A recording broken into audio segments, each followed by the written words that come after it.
What you're witnessing is the beginning of one of aviation's greatest mysteries. A top-notch aircraft, an experienced crew, and a sudden, terrifying descent into the unknown. This is the story of Air France Flight 447. On May 31, 2009, around 8 p.m. local time, Air France Flight 447 was pushed back from the gate at Rio de Janeiro International Airport in Brazil with its destination, Paris, France. The route from Rio de Janeiro to Paris crosses the Atlantic Ocean. Starting in Brazil, it travels over the northern Atlantic, approaching the mainland of Europe before landing in Paris. This flight typically takes about 12 hours. The aircraft involved was an Airbus A330-2000, the newest in Air France's fleet. It underwent a major overhaul in April 2009 and had accumulated about 19,000 flying hours at the time of the incident.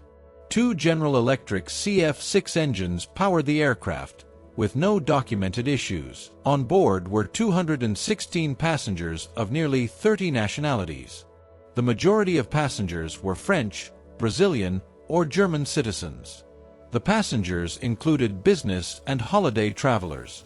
This aircraft is designed for 2 pilots. However, the 13-hour duty time for the Rio to Paris route exceeds the 10 hours permitted before a break is required. According to Air France's procedures, this duty time includes flight duration and pre-flight preparation. To comply, Flight 447 was crewed by 3 pilots. The captain was 58-year-old Marc Duo. He had almost 11,000 flying hours, of which more than 6,000 were as a captain, including 1,700 hours on the Airbus A330. The relief first officer, co-pilot in the left seat, was 37-year-old David Rabar. He had more than 6,000 flying hours. 4,500 hours were on this specific aircraft type. And the first officer, the co-pilot in the right seat, was 32-year-old Pierre Cedric Bona. He had almost 3,000 flight hours, with 87 of those hours on this aircraft type. At 8:30 local time, the Airbus took off. The takeoff proceeded normally as expected for a fully loaded aircraft, following the standard protocols for their climb and setting the course for their transatlantic journey. Conforming to Air France's standard procedures, around 20,000 feet, the relief first officer left the cockpit to begin his 3-hour rest period. The captain took over the left seat while the first officer occupied the right seat. A few moments later, the flight reached its cruising altitude of flight level 350. The first couple of hours of the flight were largely routine and uneventful. At 1:35 a.m., the flight entered oceanic airspace over the Atlantic Ocean, northeast of the South American continent. During that time of year, the Mid-Atlantic region was known for its typical weather patterns, characterized by a broad band of thunderstorms stretching across the intertropical convergence zone. This region is a band of low pressure around the Earth that generally lies near the equator. The trade winds of the northern and southern hemispheres come together here, leading to frequent thunderstorms and heavy rain. Flying through this area is often challenging for pilots because the thunderstorms don't appear well on radar. Additionally, these storms don't have as much lightning as storms in other places, which can make them seem less severe than they are, especially at night.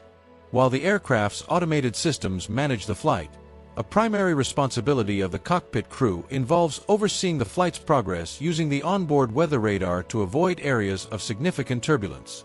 Air France Flight 447 encountered an area of tropical showers and weak thunderstorms characterized by weak to moderate updrafts and a high likelihood of turbulence.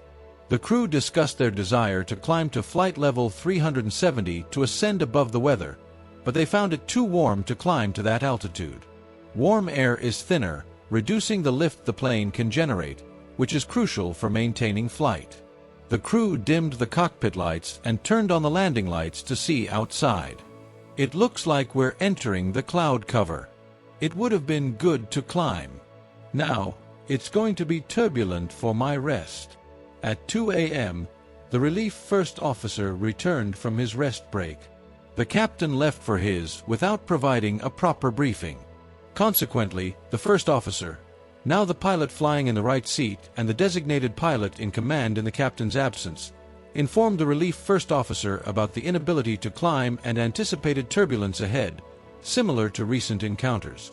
6 minutes later, the two first officers notified the cabin crew of the upcoming turbulence, expected in 2 minutes. The turbulence ahead turned out to be moderate.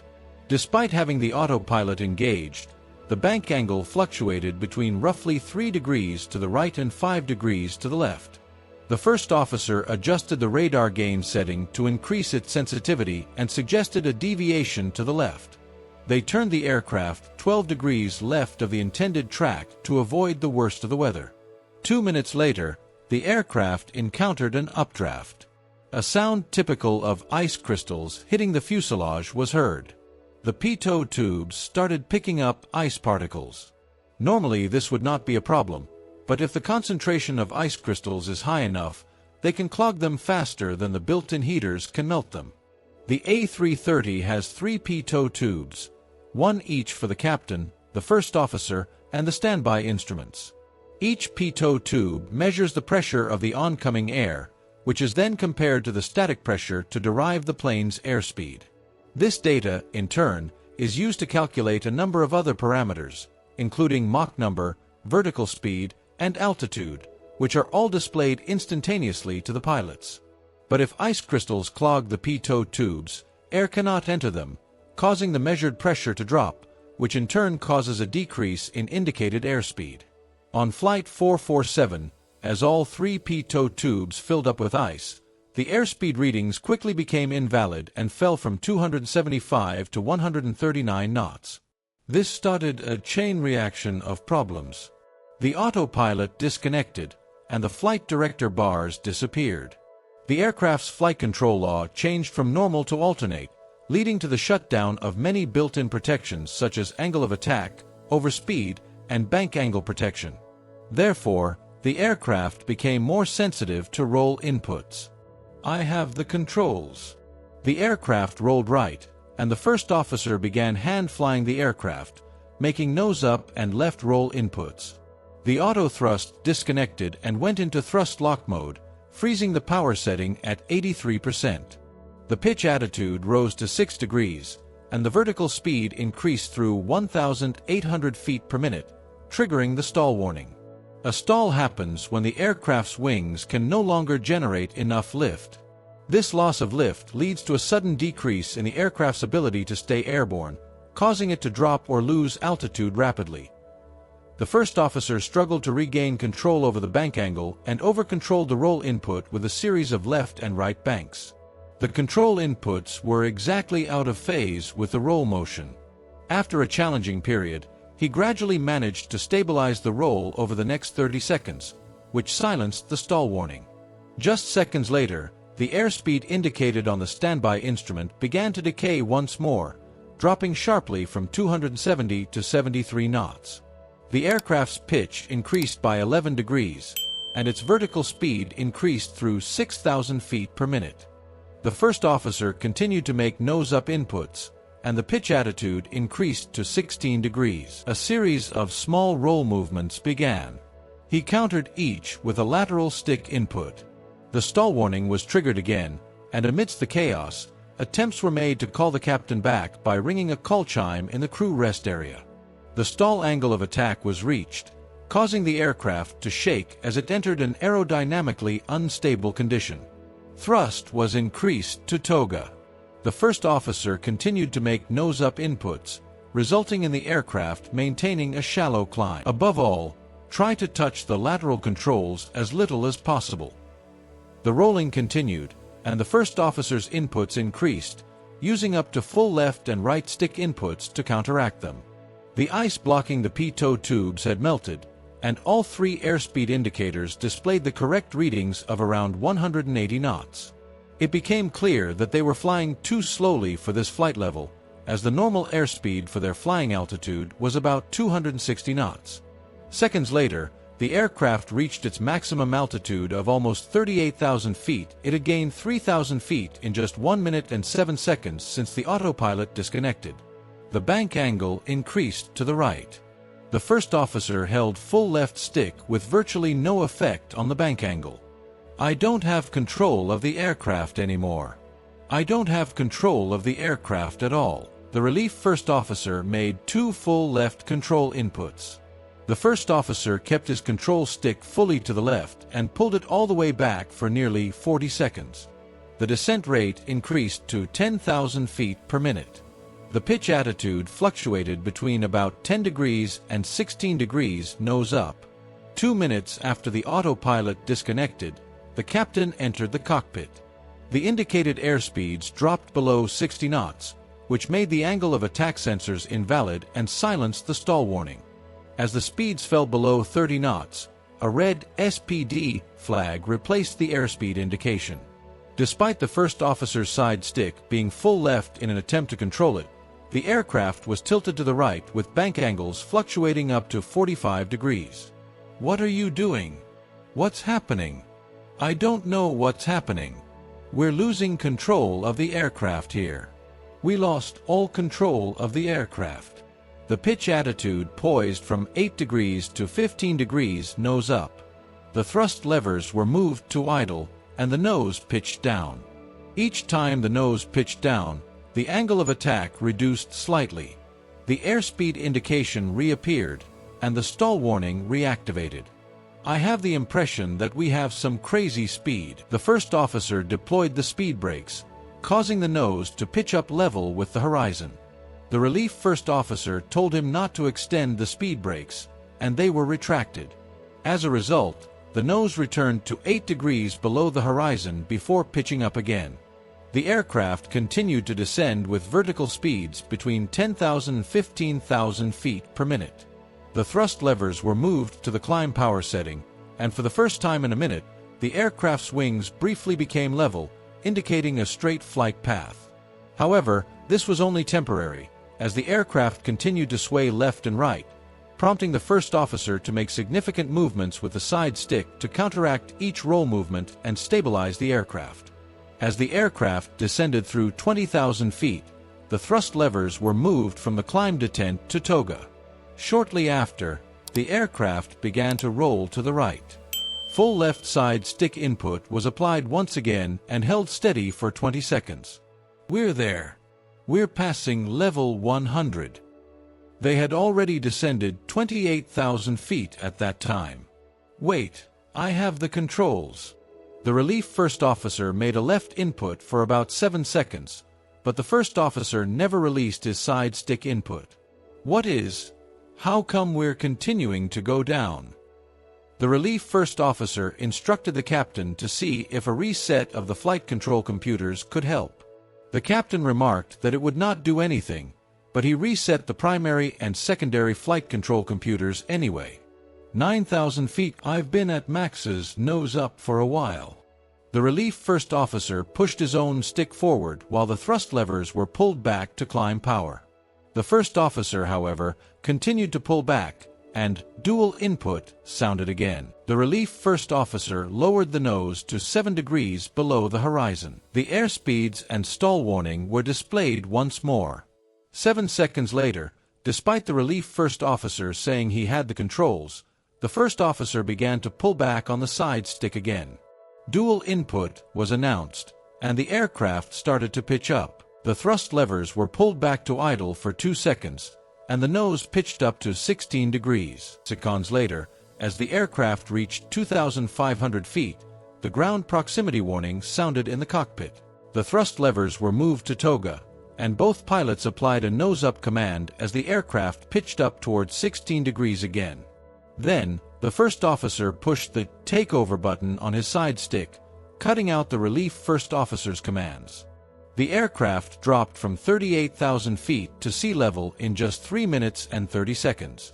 Tragically, all passengers and crew on board lost their lives, making it one of the most tragic days in aviation history.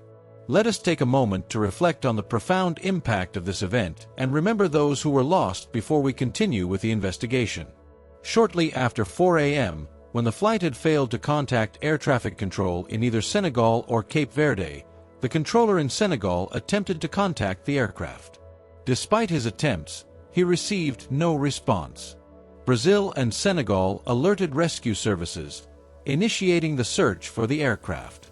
However, the challenge was that Air France Flight 447 had seemingly disappeared in a region lacking radar coverage, with no possibility of witnesses and with inconsistent radio communication. 2 days later, a Brazilian plane spotted what appeared to be an oil slick and light floating debris. A couple of days afterward, search teams discovered 2 bodies along with personal belongings. The final resting place of Flight 447 was discovered on April 3, 2011, at a depth of almost 4,000 meters. By May 10, both black boxes had been found and were sent for analysis by the BEA, France's air safety agency. In July 2012, the BEA published the final report on this accident. The investigation unveiled a temporary discrepancy in the measured speeds, likely triggered by the obstruction of the pitot probes due to ice crystals. As a result, the autopilot disconnected, and the flight control mode transitioned to alternate law. This action deactivated several built-in protections, such as angle of attack, overspeed, and bank angle protection. Consequently, the aircraft became more responsive to roll inputs. As outlined in the associated procedure, the pilots were expected to swiftly diagnose and address the issue with preventive measures on pitch attitude and thrust. However, the failure unexpectedly occurred during cruise flight, surprising the pilots. This resulted in excessive roll handling inputs and a sudden nose-up maneuver. The aircraft entered a sustained stall, indicated by the stall warning and strong buffet. The stall warning and the buffeting were not identified even after having sounded continuously for 54 seconds. The crew never attempted a recovery maneuver to exit the stall, ultimately leading to the crashing into the ocean. The fact that they never made a recovery maneuver was likely a result of a lack of specific training. Although it met regulatory standards, manual aircraft handling cannot be improvised. It necessitates precise and measured inputs on the flight controls. Examination of their last training records and check rides made it clear that the co-pilots had not been trained for manual aircraft handling of approach to stall and stall recovery at high altitude. On the basis of the findings from the investigation, the BEA issued several recommendations, including the following: reviewing check and training programs to ensure they include mandatory exercises focused on setting up specific and regular drills for manual aircraft handling during stall approaches and recovery, even at high altitude. Furthermore, aircraft undertaking public transport flights with passengers must be equipped with an image recorder that allows for observation of the entire instrument panel. In addition, several other recommendations were proposed, such as suggestions for the flight recorders, the pitot probes, better task sharing in case of augmented crews, and the installation of an angle of attack indicator. In conclusion, it is evident that no single interpretation fully explains the actions of the crew. In the meantime, it would be beneficial even for non-pilots to reflect on the events of Air France Flight 447. Let's prioritize learning from others to ensure safer skies for everyone. If you found this video interesting, please consider leaving a like, dropping a comment, and subscribing to the channel for more content like this.